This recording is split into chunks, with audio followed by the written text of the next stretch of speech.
आपसे एक प्रार्थना है। असुरों ने अपना राज्य स्थापित कर लिया, देवता भटक रहे हैं, आप कृपा कर दो, आप दया कर दो। शिव जी ने कहा, देवता और राक्षस मिलकर समुद्र का मंथन करो।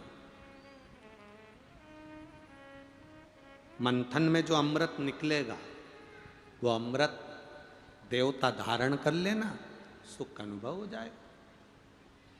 अब देवता और राक्षसों ने मिलकर समुद्र का मंथन किया। जो मंथन करना प्रारंभ करा, कच्छप भगवान विष्णु रूप धरकर नीचे गए, मंदराचल पर्वत को, सुमेरु को अपने पीठ पर रख लिया, शेषनाग की नेति बनाकर मंथन करना प्रारंभ करा। और मंथन करते करते करते करते सबसे पहले गौ माता प्रकट हो गई। कितनी गाय निकली? 5 गाय प्रकट हुई। पहली नंदा, दूसरी सुभद्रा, तीसरी सुरभि, चौथी सुशीला, 5वीं बहुला। 5 गाय प्रकट हो गई।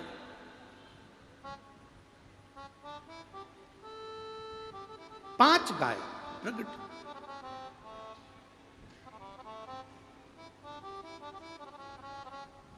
सुरभि, सुशीला, बहुला, जब ये नंदा, सुभद्रा प्रगति, और उसके बाद जो निकला वो विष निकला। विष देव अधिदेव महादेव के पास चले गए। गाय जो प्रकट हुई, सुरभि जिसको कामधेनु कहते हैं, ब्रह्मा जी के हृदय से दक्ष प्रजापति प्रकट हुए थे। उनकी धर्म पत्नी वीरणी ने जब देखा सुरभि गाय को, बड़ी सुंदर गाय है, बड़ी सुंदरता उसकी है क्योंकि वो कामधेनु है, बड़ी सुंदर।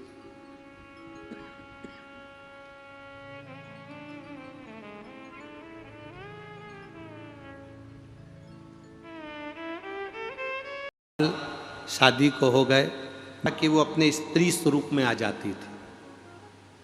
सुरभि की सबसे बड़ी बात यह थी कि उससे जो मांगा जाता था कामधेनु गाय से, वो दे देती थी। किसी ने भोजन मांगा, दिया, सेना मांगी, दिया, कुछ मांगा, दिया। और कभी वो सुरभि, वो कामधेनु, वो अपने स्त्री स्वरूप में 2 चोटी बांधकर, सुंदर स्त्री का स्वरूप, हाथ में ग्रास लेकर, एक हाथ में कमल का फूल लेकर, दूसरे हाथ में उसने ग्रास रख रखा है, एक हाथ में कमल का फूल रख रखा है, तीसरे हाथ में कमंडल रख रखा है, चौथे हाथ से वो आशीर्वाद दे रही है। ऐसी सुरभि माँ, ऐसी माँ कामधेनु अपने स्त्री स्वरूप में आ जाती थी। तो माँ ने देखा, वीरणी ने देखा, इतनी सुंदर बेटी अगर मुझे मिल रही है तो मेरी 7 बेटियों के साथ ये बेटी भी मेरे लिए पूजनीय होगी और इसको मैं पाल पोस कर बड़ा करूंगी। ये बेटी मुझे दो। वीरणी देखते से ही ब्रह्मा जी से कर रही है, ये गौ माता मुझे दे दो, ये सुरभि मुझे दे दो, मेरी बेटियों में ये बेटी शोभायमान होगी, इस बेटी की शोभा होगी। छोटी सी सुरभि माँ, छोटी सी कामधेनु गाय, छोटी सी बेटी आज वीरणी लेकर चल दी। धीरे धीरे धीरे धीरे उसको बड़ा करने लगी। पिता कौन है? दक्ष प्रजापति और माता वीरणी। ये कामधेनु सुरभि के माता पिता पाल पोस कर बड़ा कर रहे थे। एक दिन पाल पोस कर बड़ा करते करते वीरणी से आज सुरभि ने कहा, माँ माँ। बोलो क्या बात है? सुरभि कहती है, माँ मुझे भगवान नारायण स्वर्ग में बुला रहे हैं, क्या मैं जा सकती हूं? वीरणी ने कहा, तू इतनी छोटी, तुझे भगवान विष्णु क्यों बुलाएंगे? मां, भगवान विष्णु और लक्ष्मी जी में झगड़ा चल रहा है।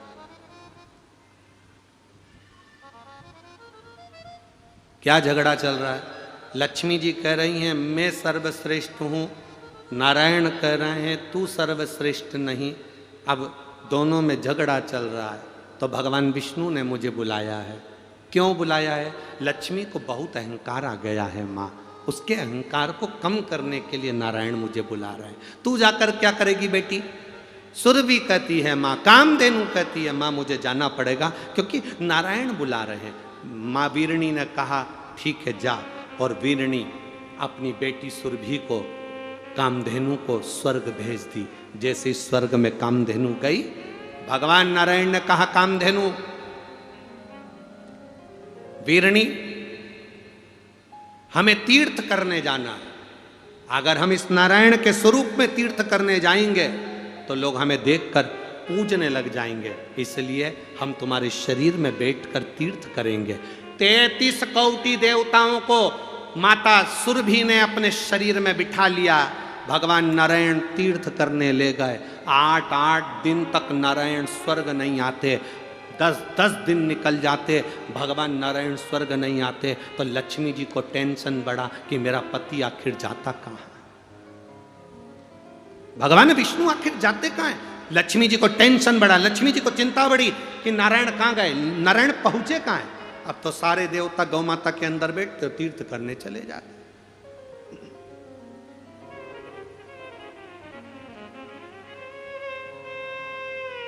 तीर्थ करने चल दिया। अब वो तो अलमस्त होकर, आनंदित होकर चले तीर्थ करने के लिए। कामधेनु बैकुंठ गई। भगवान नारायण कामधेनु गाय में बैठकर, सुरभि में बैठकर सारे देवताओं को बिठाकर तीर्थ करने गए।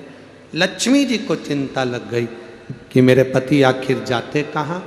एक दिन नारायण आए तो लक्ष्मी जी ने पूछ लिया, प्रभु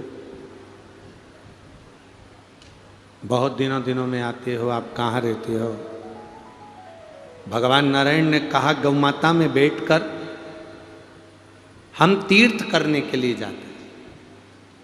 कौन कौन जाता है?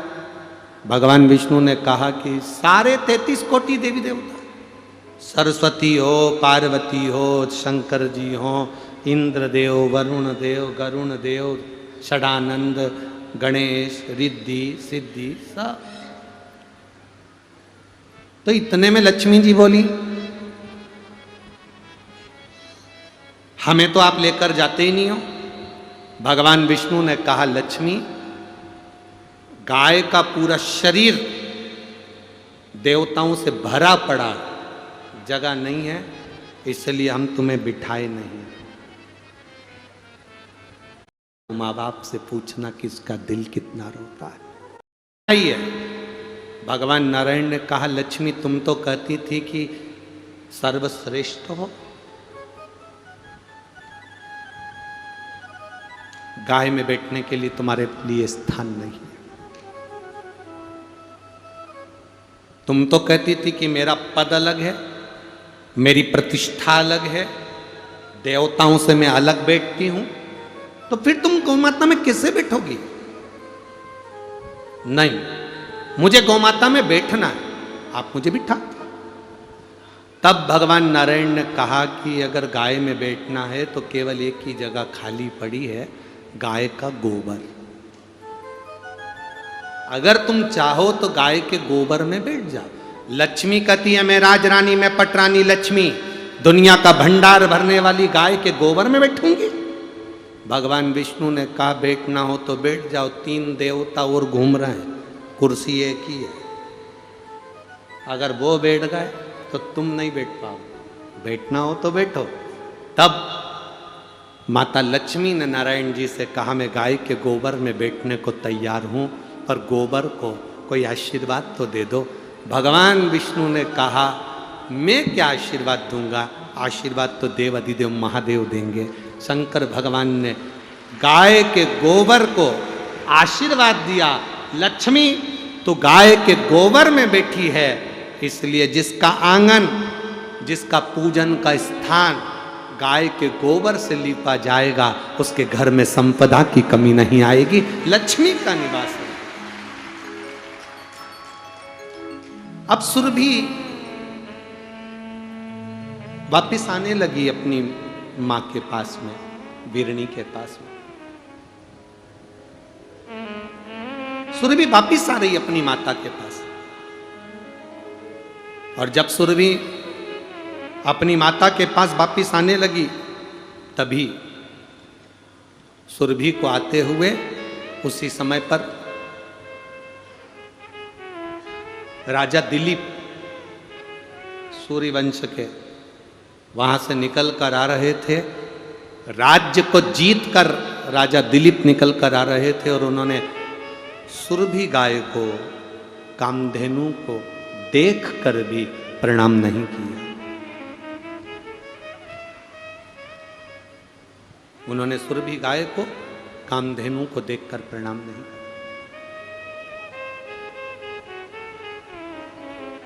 क्रोध आ गया मां। सुरभि ने विचार करा कि मैं गौ माता हूं, गाय हूं, राजा दिलीप मेरा आदर नहीं कर पा रहे, मैं श्राप देती हूं राजा दिलीप तेरे को। गाय को देखने के बाद भी तूने प्रणाम नहीं करा, इसलिए मैं तुझे श्राप देती हूं कि तेरे यहां पर संतान नहीं होगी, तेरे यहां पर वंश नहीं बढ़ेगा, तेरे यहां पुत्र पैदा नहीं होगा।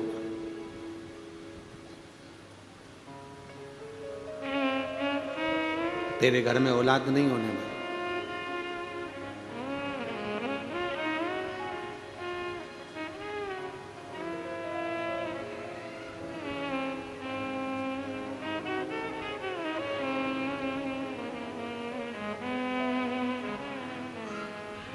दिलीप, राजा दिलीप आए, उनके घर में वंश नहीं बढ़ रहा, उनके घर में संतान नहीं हो रही। बड़ी चिंता में व्याप हो गए राजा दिलीप, बड़ी चिंता लगी, बड़ा टेंशन। तब अपने गुरुजी के पास में गए और गुरुजी के पास में जाकर निवेदन करा, डिले कम करो। अपने गुरुजी के पास जाकर निवेदन किया, अपने गुरुजी के पास जाकर कहा, गुरुवर, गुरुदेव, मेरे घर में संतान का सुख नहीं है। संतान कैसे होगी मेरे यहाँ? मेरे यहाँ औलाद का सुख नहीं, संतान का सुख नहीं, आप कृपा करिए। वशिष्ठ बाबा ने कहा, मेरी गाय ये नंदनी लेकर जाओ, इस गाय की सेवा में लग जाओ। ये गाय बैठे तो तुम बैठना, ये पानी पिए तो तुम पानी पीना, ये भोजन करे तो तुम भोजन करना, ये कहीं आराम करे तो तुम आराम करना। इस गौ माता की सेवा में लग जाओ, क्योंकि तुमने गाय का अपमान करा। इस गौ माता सनातन हिंदू धर्म का, तेरे अंदर 33 कोटि देवी देवता विराजे हैं मां, तू करुणा करना मां, ऐसी कृपा करना कि मेरी झोली खुशियों से भर आ जा। किसी शुभ कार्य के लिए जा रहे हो, गौ माता का स्पर्श कर कर जाइए, कार्य में सफलता होती है। बखान क्या, जंगल में गाय चर रही थी, सामने से शेर आ गया, राजा दिलीप का ध्यान नहीं गया, गाय रंभाने लगी। राजा दिलीप ने शेर को देखा, घबरा गया, गाय अगर खा गई, इस शेर खा गया गाय को तो मेरे गुरु क्या कहेंगे। हाथ जोड़कर शेर के सामने राजा दिलीप खड़ा हो गया। ए बागदेव, शेर, जंगल के राजा, तुम मुझे खा जाओ पर इस गौ माता को छोड़ दो। गाय को पीछे करा, दिलीप आगे हो गया, शेर में से विधाता प्रकट हो गया। उसने कहा, रे दिलीप, मैं तो तेरी परीक्षा ले रहा था, ये गाय के कहने पर मैंने तेरी परीक्षा ली थी, अब तो चिंता मत कर, नंदनी तुझे वर देगी। नंदनी गाय ने राजा दिलीप को वर दिया कि तुम्हारे घर में एक पुत्र जन्म लेगा जिसका नाम भागीरथ होगा। वो भागीरथ गंगा जी को लेकर आएगा और 60,000 काकाओं का उद्धार कर देगा।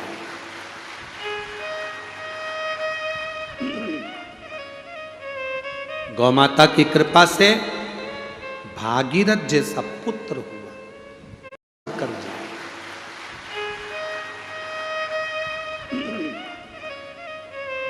गौ माता की कृपा से भागीरथ जैसा पुत्र हुआ। गाय सुरभि मां, कामधेनु मां आई, बैकुंठ से वापिस सुरभि मां आ गई। कामधेनु बैकुंठ से वापिस आ गई। अपनी माता बिरणी के साथ में रहने लगी। कभी कन्या के रूप में रहती है, कभी गौ माता के रूप में रहती है, कभी सुंदर स्त्री के रूप में रहती है, कभी गौ माता के रूप में रहती है, कभी पूरा शरीर गाय का बना लेती है, मुख स्त्री का बना लेती है। आप लोगों ने ऐसा धेनु भ्रमण करती है, भ्रमण समय आया, घूमते घूमते एक दिन जब कामधेनु सुरभि जब बड़ी हो गई, और कामधेनु सुरभि जब बड़ी होती है, कामधेनु सुरभि जब बड़ी हुई तब अपनी माता से आज्ञा पाकर अपनी बहनों के साथ में भ्रमण करने के लिए मृत्यु लोक में घूमने के लिए चली, घूमने के लिए जा रही, बहनों के साथ जा रही थी। कश्यप ऋषि स्नान कर कर संध्या करने के लिए बैठे थे, और सुरभि कामधेनु निकल कर जा रही थी। आज गाय के रूप में सुरभि कामधेनु जा रही थी, और इतना उसने क्या देखा सुरभि कामधेनु ने कि कश्यप ऋषि बैठकर संध्या कर रहे हैं, आराधना कर रहे हैं, प्रभु की भक्ति कर रहे हैं। भगवान शंकर का नाम लेते हो तो वो खाली जाता है क्या? कश्यप बाबा को देखकर, कश्यप ऋषि को देखकर, सामने बैठे हुए कश्यप बाबा संध्या कर रहे थे, सुरभि उनकी आराधना को देखकर प्रसन्न होकर उसने अपने दूध को पृथ्वी पर गिराया। जैसे ही सुरभि माता का दूध, गौ माता का दूध, कामधेनु का दूध पृथ्वी पर गिरा तो उसकी गंध बहते बहते कश्यप ऋषि के सम्मुख में पहुंच गई, कश्यप बाबा के सामने पहुंची।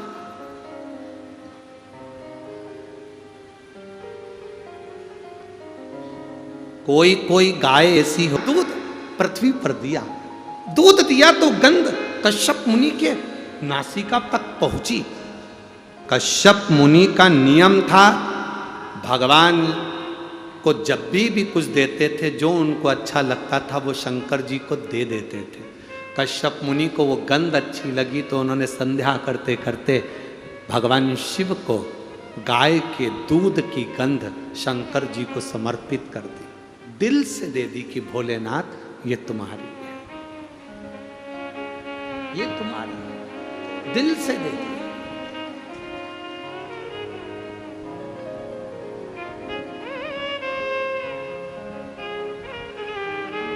कश्यप मुनि के शंकर भगवान को गंध देते ही, शिव जी को जैसे ही सुरभि गाय के, कामधेनु के गाय के दूध की गंध जैसे ही महादेव को कश्यप मुनि ने दी, शंकर भगवान प्रकट हो गए, सामने प्रकट। शिव महापुराण की कथा कहती है, लोग कहते हैं शंकर जी को दूध चढ़ाने से क्या होता है। शिव महापुराण की कथा कहती है, शंकर को अगर गौ माता का एक बूंद दूध भी चढ़ जाए तो शंकर प्रकट हो जाते हैं और प्रसन्न होकर वर देते। कश्यप मुनि ने दूध नहीं दिया है, कश्यप मुनि ने कामधेनु गाय का, सुरभि गाय का दूध नहीं दिया। कश्यप मुनि ने तो केवल गंध आई थी, उस गंध को शंकर जी को दे दी थी।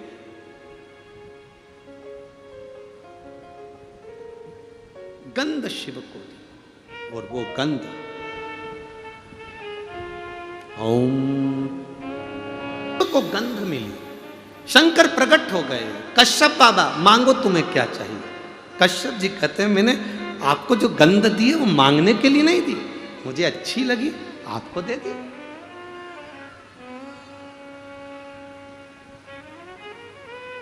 मुझे अच्छा लगा मैंने आपको दी। बाबा प्रसन्न हो गए। शंकर जी ने कहा कश्यप बाबा मेरा मन करता है ये सुरभि आपको मिल जाए। कश्यप ऋषि ने कहा कि ये सुरभि मुझे मिल जाए, अगर मैं सुरभि से विवाह करूं, शर्त एक है, आपको सुरभि के, कामधेनु के गर्भ से जन्म लेना पड़ेगा तो मैं सुरभि से शादी कर सकता। शंकर भगवान प्रसन्न होकर कहते हैं सुनो, कश्यप ऋषि, तुम मेरे कहने पर अगर सुरभि से कामधेनु से विवाह कर रहे हो तो ये शिव सुरभि के गर्भ से 11 रुद्र अवतार के रूप में प्रकट होगा।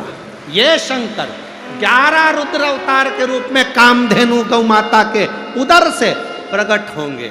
शंकर के 11 रुद्र अवतार हुए थे, कपाली, पिंगल, भीम, विरूपाक्ष, अस्पात, अहिवर्धन्य, शंभु, चंड, भव, शास्त्र, विलोहित, ये 11 रूप में 11 रुद्र के रूप में सुरभि गाय के गर्भ से मैं प्रकट होऊंगा। परंतु पहले आपको सुरभि से विवाह करना पड़ेगा। भगवान कश्यप ऋषि कहते हैं अगर आप कहते हो भोलेनाथ तो मैं विवाह करने को तैयार हूं, कम से कम मेरे घर में सुरभि के गर्भ से 11 रुद्र अवतार प्रकट तो होंगे, इससे बढ़कर सुकून और क्या। खबर पहुंचाई भगवान देवादिदेव महादेव ने दक्ष प्रजापति के पास में। दक्ष प्रजापति अपनी धर्म पत्नी वीरणी से कहो विवाह की तैयारी करे। सुरभि का विवाह, कामधेनु का विवाह कश्यप ऋषि से होने की तैयारी होने लगी। चारों तरफ आनंद होने लगा, पूरी पृथ्वी सजने लगी, पूरी पृथ्वी पर श्रृंगार होने लगा और गौ माता को हल्दी लगने लगी। आज गौ माता करने लगे। पूरी दक्ष प्रजापति की नगरी आज सजी है क्योंकि माँ कामधेनु सुरभि का मंगल विवाह आज कश्यप बाबा से होने जा रहा। आनंद छाया पूरी नगरी में, सुख समाया पूरी नगरी में।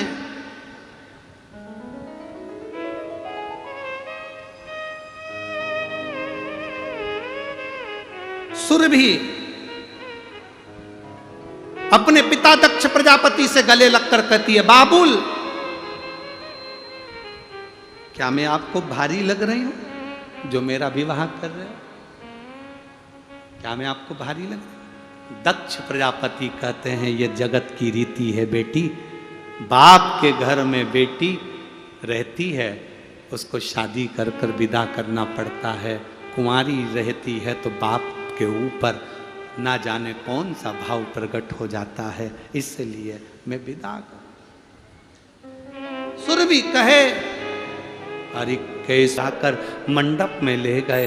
सुंदर आनंद से शहनाइयां बज रही हैं, नगाड़े बज रहे हैं, मंगल विवाह हो रहा है। देवता पुष्पों की वृष्टि कर रहे, गंधर्व गान कर रहे। कश्यप बाबा के साथ में मां कामधेनु सुरभि का मंगल विवाह पाणी ग्रहण संस्कार हो रहा है और दक्ष प्रजापति वीरणी के साथ में बैठकर कन्यादान कर रहे हैं। कन्यादान सुरभि अपने बाबुल को देख रहे हैं, बेटी का कन्यादान हो।